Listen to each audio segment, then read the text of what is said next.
Good morning, everybody, and welcome to the Recovery Classroom. My name is Drew. I am an alcoholic, and today I'm a recovering alcoholic, and I could not be any more grateful. We had a great crosstalk meeting last night. Every Tuesday and Saturday, we get to go inside of a treatment facility and just hang out and share with folks, fellowship with folks, get to share that message of hope, healing, and restoration with individuals. And we get to do so while having a hell of a good time. And last night was certainly no exception. So if you guys are in the facility this morning, you're watching this morning, thank you guys for letting us come in and hang out with you guys on a Tuesday night.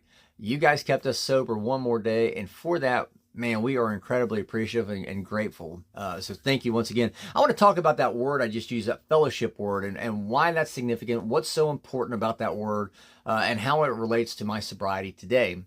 Let me take it back. When I first came into the rooms, I didn't want to come into the rooms. I didn't want to go to AA meetings and sit there and listen to people go, "Hi, I'm happy, joyous, and free. My name is Drew. I'm an alcoholic." That did not appeal to me whatsoever. I didn't want to sign up for AA. I didn't want to sign up no membership card, get newsletters in my fucking mailbox, and I didn't want to go to meetings.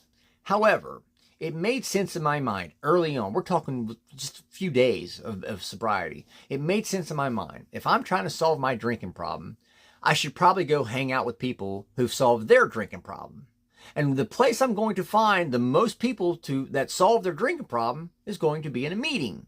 So while I did not want to go to meetings, it made sense in my head to at least go and hang out and at least listen to folks. And over time, as I started attending more and more meetings, I realized that I had the wrong idea about meetings. Let's be real. The word meeting in and of itself, well, hell, that conjures up images of boredom, right? I mean, think about it. You go sit in this meeting.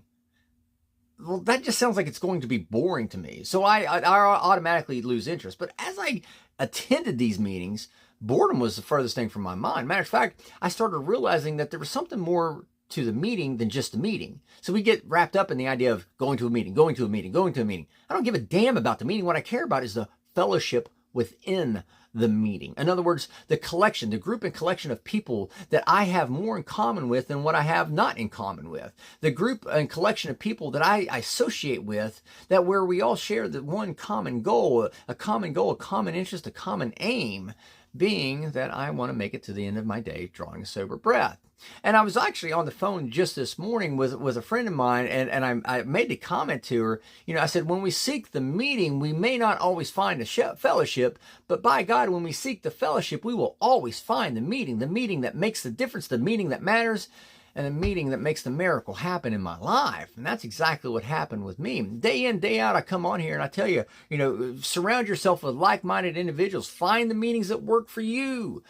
You have to associate. You have to create that fellowship. Even in A Vision for You, Bill Wilson writes that God will help you find the fellowship you crave.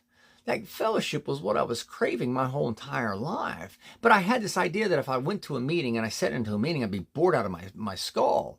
Granted, that might have happened in a couple instances, but I can also tell you this, in my mind, there's not one bad meeting I've ever been to. Matter of fact, I even brought this up last night. My sponsor made the comment that he doesn't believe there's any such thing as a bad meeting. And I agree with him. Matter of fact, even some of the quote unquote bad meetings I went to, hell, they were still great meetings because they kept me fucking sober. I wasn't going to go into a meeting while I'm pouring a bottle of booze down my throat. So there is no such thing as a bad meeting. Meetings are great, but when you go to meetings, you got to understand you may find a fellowship, you may not. But when you start looking for the fellowship, that's when you'll find those meetings that make the difference time and time again. I want to encourage you, just as I do every day, find a group of people, find a collection of individuals who have solved their problems. For me, it was easiest just to go to a meeting and meet all these people who'd figured out how to solve the drinking problem. But find a group of people, and you can just pick up the phone and start calling and asking people questions. That doesn't hurt either. Find a group of people and start chasing the fellowship rather than chasing the meeting. More times than I can count, I see people, they get so wrapped up in the idea of the meeting. The meeting is not what keeps me sober. The meeting is just a place where I fellowship. I fellowship with like-minded people. Don't get wrapped up in a meeting, get wrapped up in the fellowship, and that's what's going to help you continue pursuing your goal of making it through your day, drawing or being clean and sober, and making it to the end of your day, drawing a sober breath. That fellowship is what's vitally important. That fellowship is still, to this day, what I crave in my own personal recovery. So with that being said, I'll let you guys go. Thank you guys for letting me come in and share 5 to 10 minutes of your day with you. You guys absolutely keep me sober, and I could not be any more appreciative. If there's a topic you'd like to have discussed, feel free to drop it into an email to me, Drew, D-R-E-W, at recoveryclassroom.org. I'll take a look at it and see what we can do. We'll be talking again soon. Remember, guys, you can't get drunk if you don't take that first drink.